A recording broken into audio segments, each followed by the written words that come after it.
So I was just writing a post for Facebook and for my website, and it's just a spur of the moment thing. Came from a realization that I had, I don't know, like a clarity that I had about this morning, about just a massive lesson that I've learned over the last year. Probably one of the greatest lessons and one of the most hardest lessons I've learned is that you cannot force the timing of life. You know, everything has its own timing, its own pace, and it cannot be forced. The mind is quick to rush in and interfere and kind of impose its own sense of timing and activity on life. When it does this though, it's always coming from a place of conditioning. That's the big lesson, because the mind sits up here in the adrenal center, and it's an awareness center. It's an awareness over all time. The mind can think back into the past, and it can think forward and picture the future. And whenever it does this, it's always coming from memory. It's coming from memory of past experiences and mental strategies and what we call notself strategies that it's gathered from survival over the life, and then using that to predict certain futures. And you see how when we come from this place, we're not coming from a place of truth. It's all just conditioning from the external, not from truth.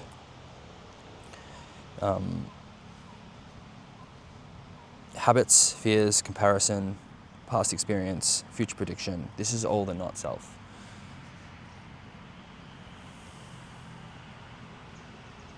Now, for someone like me who is a generator in human design, which is around 70% of the population are generators, we have this aura that is magnetic and is designed to pull life towards it. So the strategy for a generator is to simply wait to respond to life, rather than initiate. In fact, there's only a small percentage of people who are really here to initiate as a mechanic. It's not to say, this doesn't mean that you can't manifest and make things happen as a generator. What it means is there's a mechanic to the way you should engage energetically with the field around you, with life around you. When you don't act in alignment with these mechanics, it's all based on how your own energy works. You end up hitting resistance with life.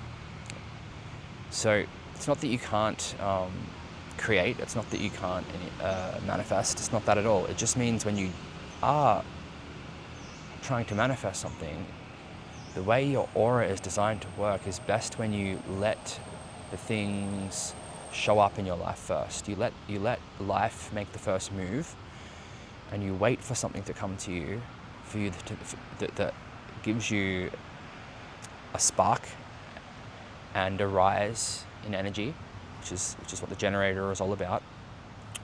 A life force response, basically, and you're waiting for that, so you know you have energy for this thing. Because another huge lesson I've learned over the last year is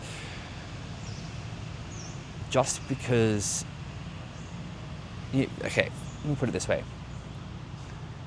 You can manifest anything you want, but what you think that you want is not necessarily what you actually want. So yeah, sure, you can go and initiate, go and manifest and create the life that you think you want. You can, manifest whatever it is that you think you want. But then what you usually find is that in the getting of it, or the having of the experience, you realize that it's not, you don't actually want it. And it makes you question, like, my mind was so convinced that I wanted this thing. Yet when I actually have it in the moment, I don't really want it. It doesn't satisfy. It's not it. And herein lies the not self. As a generator especially, you don't know what you want. The whole point is to wait for life to come to you, for things to come up, and you're waiting for your energy to respond to things, because it's not until something actually happens in the moment. It has to be in the moment, presently in the moment. When the thing happens, that's when you know, yes, my energy wants to connect with this, wants to rise and move towards this. Yes, I have energy for this. Or, no, I don't have energy for this. There's like a drop, there's like a deflation that happens. You don't know that until it happens. So the whole beautiful journey of the generator is you get to find out who you are, response by response. And you don't know beforehand. So the mind and all of its planning and assessment and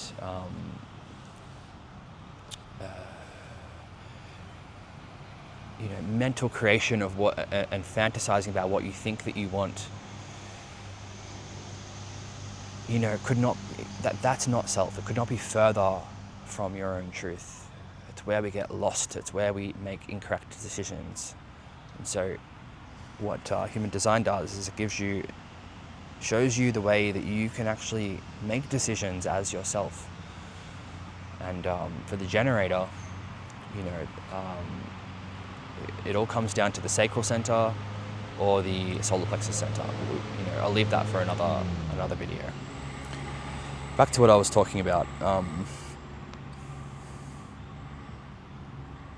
This whole waiting to respond thing, rather than initiating, it's not, it can sound like you just are sitting around and waiting for something to happen. It's not it at all. It's not a passive thing.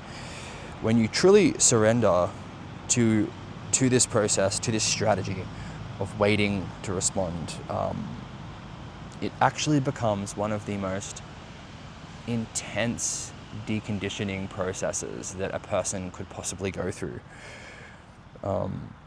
Because what it does is it immediately removes authority from your mind. And what is your mind? Your mind is where most people live 99% of the time. We're always up in our head. The voice in your head that's narrating your life, the visuals that you see, when you picture your life and how it is, what you've done, where it's going to go, what you hope, etc. That's where you live the life from for most of your life. And so immediately starting this experiment of surrendering to your strategy and authority for a generator, which is waiting to respond, it takes that authority away from the mind. And the mind doesn't like that because it's been running your life this whole time. But yeah, you take that power away from the mind and you give it to the form, you give it to the body, which is where, for a generator, your truth resides. Your inner authority is in the sacral center, just below the navel. It's the center of life force. Okay, we're waiting for the energy in the sacral center to activate and to rise in frequency and give energy to the body. When I have a yes response for something, when something truly engages my sacral and I have a yes for it, it's like the sacral sends energy throughout my whole body and I'm lifted up and I'm ready for action. You know what I mean? It energizes me. Yes, I have energy for this. And it lights me up and it's like this motor or engine that switches on. That's how I know what's right for me. That's how I know what I have energy for. Now, if I engage in something, if I say yes to something where I didn't have that response and where there's no energy for it, there's no rise in the energy, no rise in my frequency, and it's just kind of like, it's like, if I go ahead and do that thing, well, now all of a sudden I don't have access to my life force for this thing. I have to pull energy from somewhere else, and that will come from some other area, some other center, whether it's emotional energy, from the solar plexus, whether it's an ego-based willful energy from the ego center, whether it's adrenalized energy from the root center, you have to pull it from somewhere else. And energy that you get, the fuel that you get from these other centers, they're not regenerative and they're not sustainable. So you end up burning yourself out and move further and further away from your truth. When a generator is living in their truth, they are, radiant, and that sacral energy is sustainable and regenerative, and the sacral center provides the energy for you to go through with this thing and see it through to its completion. It gives you the sustainable energy for that. So entering into this experiment, waiting to respond, it dismantles the not-self at the root and restores alignment with the true inner authority. It's through this release of mental control and surrender to waiting to respond that you'll gradually return to harmony with the flow of life itself. I'm just reading what I wrote earlier. You begin to learn what it means to be in alignment with the flow of life, basically, and the timing of life. And you are, by sitting in your authority, sitting in your strategy of waiting to respond, you get to harmonize with that timing and flow of life, because you're waiting for your natural energetic response to occur before you engage in something, rather than trying to act and initiate voluntarily, which is where you miss the timing of life. It's what leads to resistance. If you've ever had that experience where you've tried to make something happen and you just hit wall after wall after wall, and the not-self theme for the generator is frustration.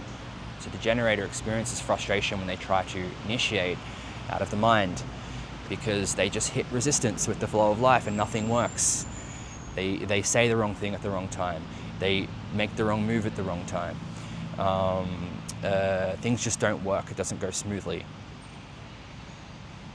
So when you take a moment and pause, when you catch yourself doing this, and you surrender back into waiting, so all you need to do to remedy that is just stop, relax, take a pause, and just surrender and go sit back on your throne, basically, and wait for the next thing that you have a response for, that you have energy for. And you're essentially waiting for life to come to you, for you to then respond to, engage with, and move forward. Once that happens, then you can move forward. This puts you in alignment. So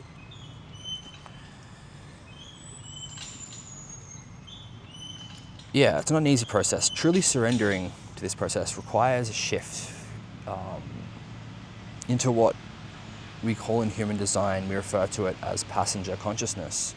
You might have heard this framed as observer consciousness. It's a similar thing. What it's doing is it's putting the mind back in its rightful place, which is observer. The mind isn't here to get involved in moving through life and the decision-making process of life. Think about it. The mind doesn't experience the life. The body does. The form does, right?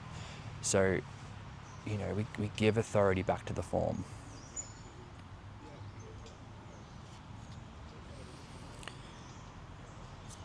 This passenger consciousness allows you to really sit back and watch.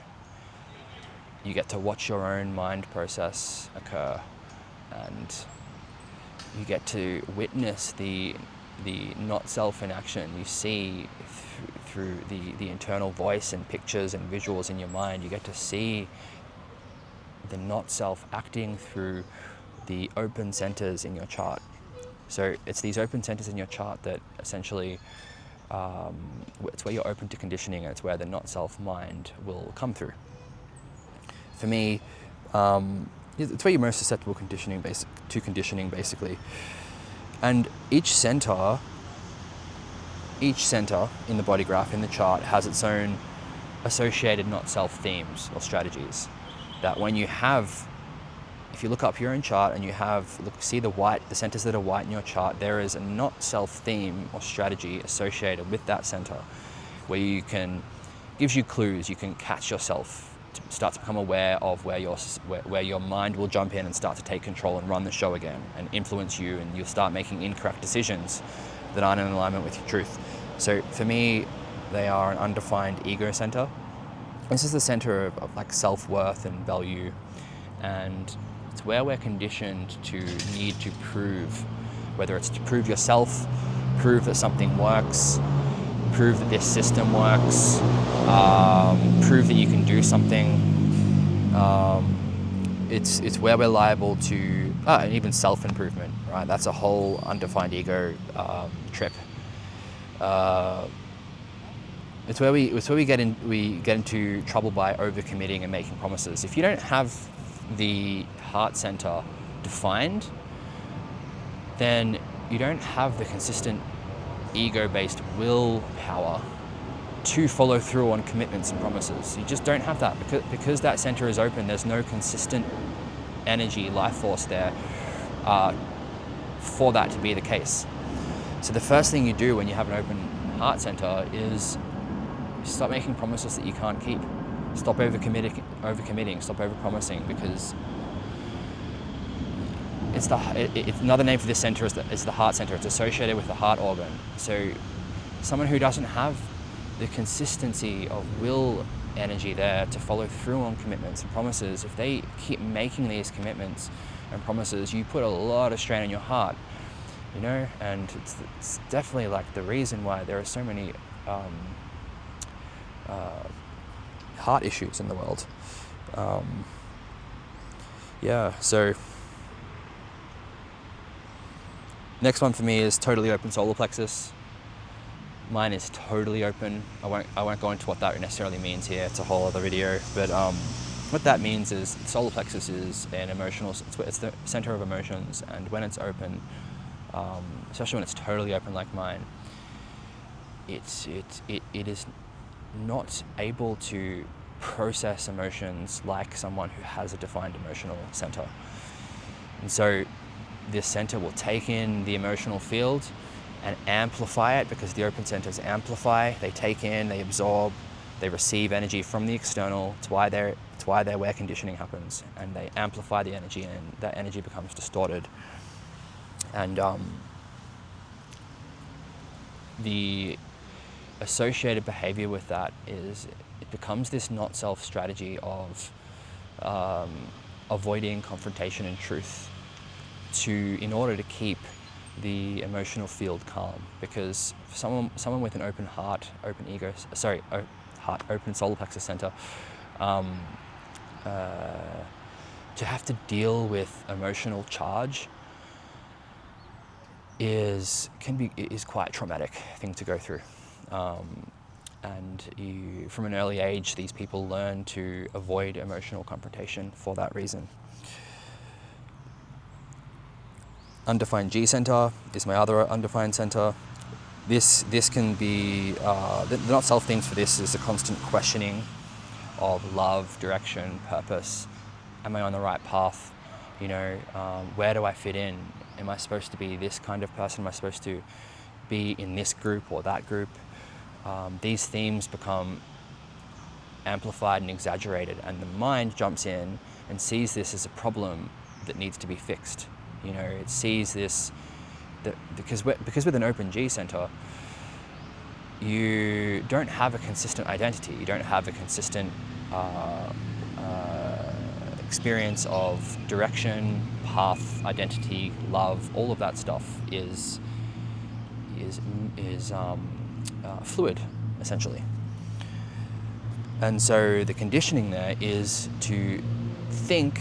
The mind comes in and sees that as a problem, and it exaggerates this theme of thinking that you need that I need to find out who I am. I need to find out what is my path, and then stick to it. Then the open ego center comes in and thinks it needs to commit to a path and see it through and follow it through. And you see how the complexes of this not-self come together.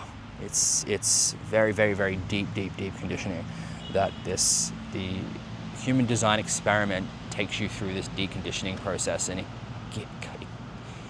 gets you to the core. You go right to the core of your being. Undefined throat center is the last undefined center that I have. This is the throat center. All energy in the chart, all energy in the human energy system wants to move either from the mind down into the throat and express itself, or from the root center and coming up to the throat. All energy basically wants to be expressed through the throat, whether it's through words and speaking, expression, or whether it's through manifesting, initiating. So the throat center is the center of manifestation, expression, getting things done. All energy from these motor centers, like I was saying earlier, whether it's adrenal energy from the root, emotional energy from the solar plexus, will energy from the ego heart center, or life force energy from the sacral center, all of these motor centers, because they energize you, are trying to get to the throat to get something done, to bring something into form, to do something. So when you have one that's undefined like me, there's no direct pathway for that energy to get to the throat, to get something done. Again, which is why it's so important for me to wait to respond, wait for my natural energy to be there. The undefined throat, therefore, is conditioned to initiate. It's conditioned to manifest, and there is an immense pressure to take action and to speak. Someone with an undefined throat in conversation generally has this pressure build up where they feel like they have to say something. They need to fill the silence, fill the gap, and jump in and speak. When you learn to relax away from that, you learn how to communicate more effectively, because for the generator, you relax back into your strategy and you wait to respond. Your words will land in a way that will be heard if you just wait to respond rather than initiate. It's something you can experiment with yourself if you have an undefined throat. For a projector, even more so. So, as you can see from this vantage point of observer from passenger, the one who sits back and just watches and puts the mind back in its rightful place, which is observer, basically. You get to witness the mind scrambling for control. You get to see the not-self behavior. You get to see the mind come through the openness when it thinks it needs to prove something. You see the mind come in through the throat when you feel that pressure to speak and express yourself and say what's not said, instead of just waiting for the right time. Whenever the mind jumps in, it gets the timing wrong, right? So this all allows you to live in much more alignment with life.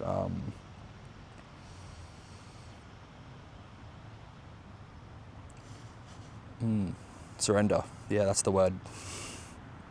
Gently waiting to respond to life.